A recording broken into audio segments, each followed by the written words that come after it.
On paper, the NES seems like it was probably destined for the simple visuals of the first generation of games released for the console.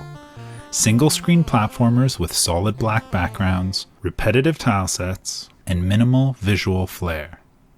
But advancements in cartridge technology, mastery of the system's hardware, and innovative software tricks eventually led to some of the most visually stunning games of the era. Compared to the greats, my own NES game, Witch and Whiz, is quite simple. But when it comes to the NES, even a simple effect often has an interesting trick involved. So let's take a look behind the curtain and see how I created the visual effects for Witch and Whiz.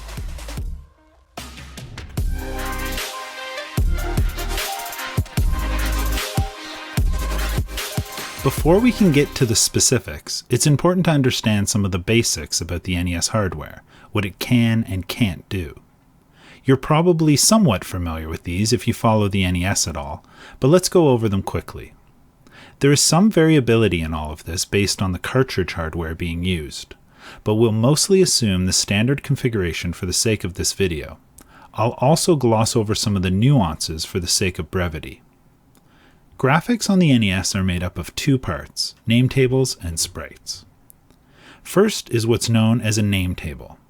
This is a 32 by 30 grid of images. Each image in the grid is 8 by 8 pixels, making one nametable big enough to cover the entire 256 by 240 pixel screen. Probably the most limiting part about nametables is the way that they are colored.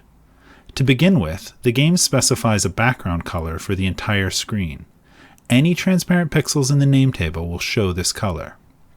For the entire nametable layer, the game gets 4 palette groups, each with 3 colors for a total of 12 colors, plus the background color mentioned earlier.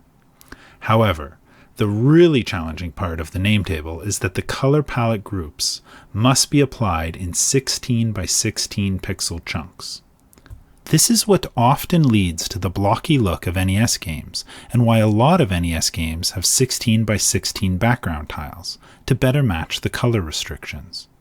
You may have also seen cases where colors seem to be wrong, as parts of the image that weren't meant to be together share palettes. So that's nametables.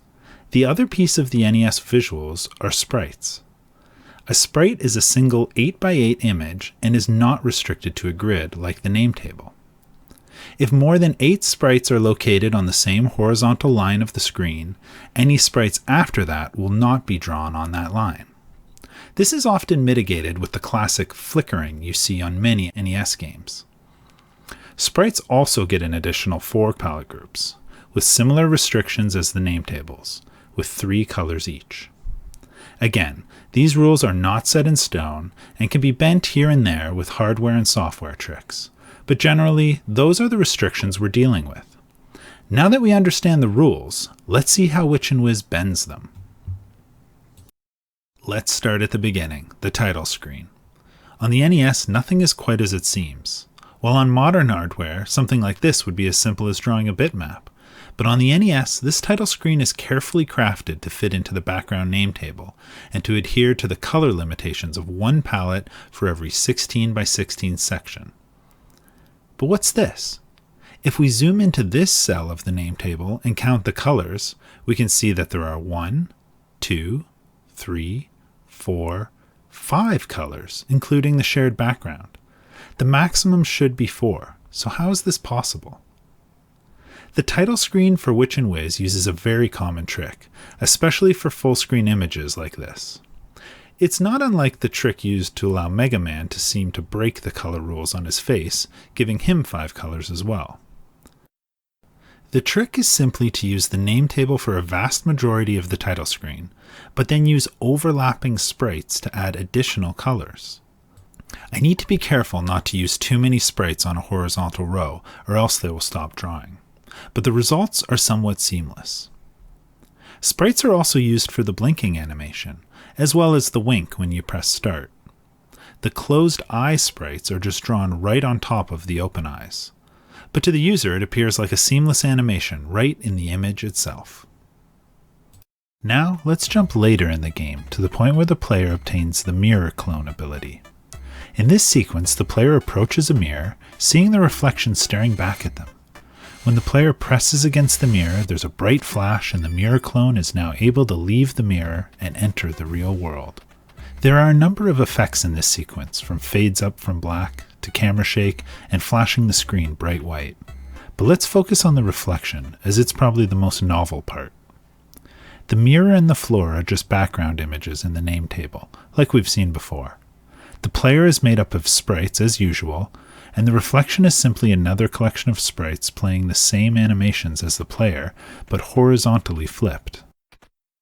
The player sprites use one set of palettes, while the reflection uses a unique set created to look like a version of the player tinted purple by the mirror.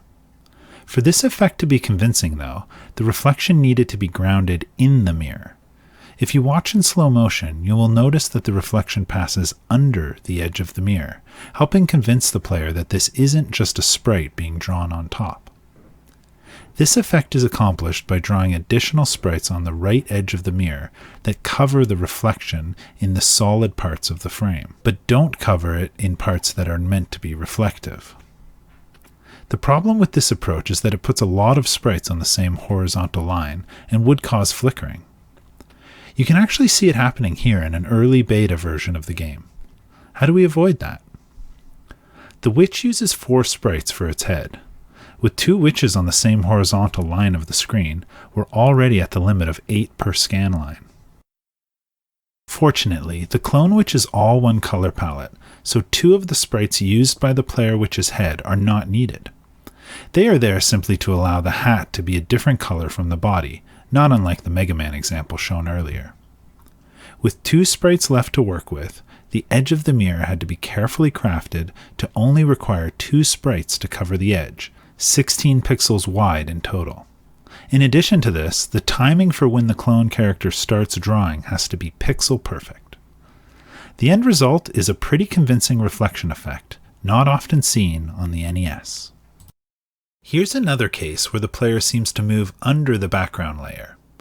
This is on the portal levels, where I attempted to create the illusion that the character is going through a sort of wormhole from one side of the screen to the other. You might assume that I create this layering effect with overlapping sprites, like on the mirror clone level, but it's not. This effect is accomplished with a neat little hardware trick available on the NES. Sprites can be drawn on top of background name tables, as you would expect, but they can also be drawn behind the name table as well.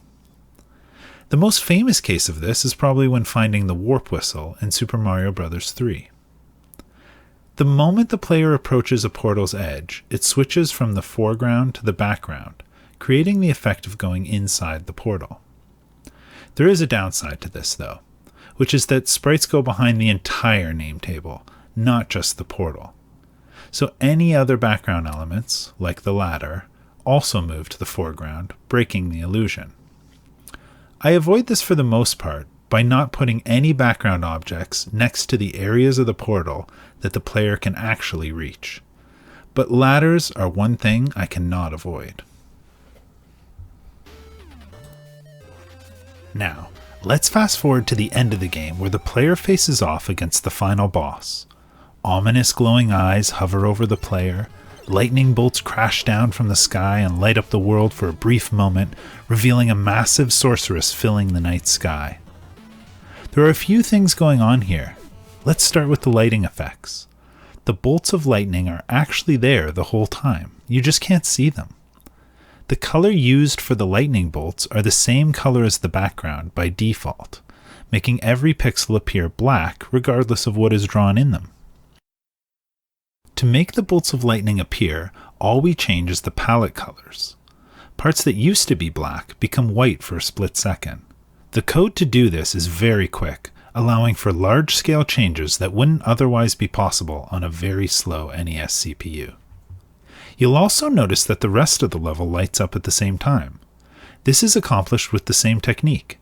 Dark shades of color switch to brighter versions of the same color in sync with the lightning strikes, creating an illusion that the whole world is being lit up by the bolts of lightning. The giant boss character does the same thing, but that begs another question. Knowing that we can only have so many sprites on screen at a time, How do we create bosses this big without causing massive amounts of sprite flickering? This is another classic technique used on tons of NES games, but perhaps the most recognizable are the large bosses of Mega Man. These characters are not actually using sprites, but instead are background objects placed in the name table. You may have noticed that you often see large bosses against black or repeating backgrounds. This is because any movement of these giant bosses is done with hardware screen scrolling, and any additional background objects would break that illusion if they moved too.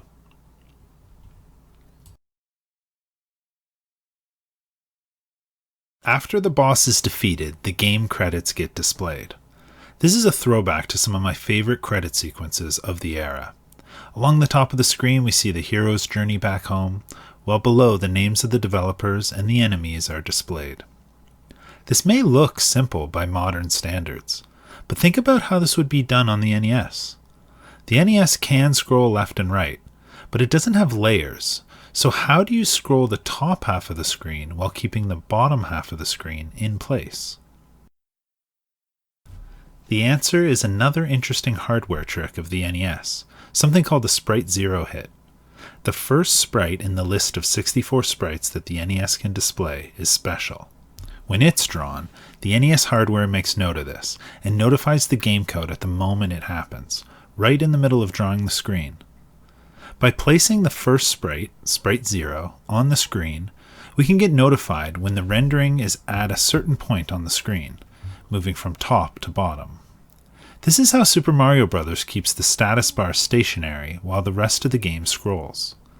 The coin at the top of the screen is actually Sprite 0. By default, the game draws with no scrolling, so the first part of the screen is stationary. When the renderer hits the coin at the top of the screen, the game knows that the status bar is done drawing, and can now adjust the scrolling for the rest of the screen without impacting the status bar, which has already been drawn. The credits in Witch and Whiz are the reverse of this. To start, the screen is set to scroll in a loop. At the bottom right of the walking scene is a hidden sprite, Sprite 0. It's hidden behind the solid line of pixels found on every tile set. When that's rendered, I get notified, and I reset the horizontal scroll back to 0, ensuring that the text part of the credit sequence is stationary, while the top part of the screen scrolls. I hope you enjoyed this quick look at just a few of the visual effects implemented for my NES game Witch and Whiz. If there's anything else you want to see covered, leave a comment and let me know. Witch and Whiz is available as a limited edition NES cartridge from Limited Run Games until December 12th, 2021. Beyond that, you can also pick up a digital copy of the game on itch.io or play the game in your browser at piepacker.com. All this info and more can be found at witchandwiz.com.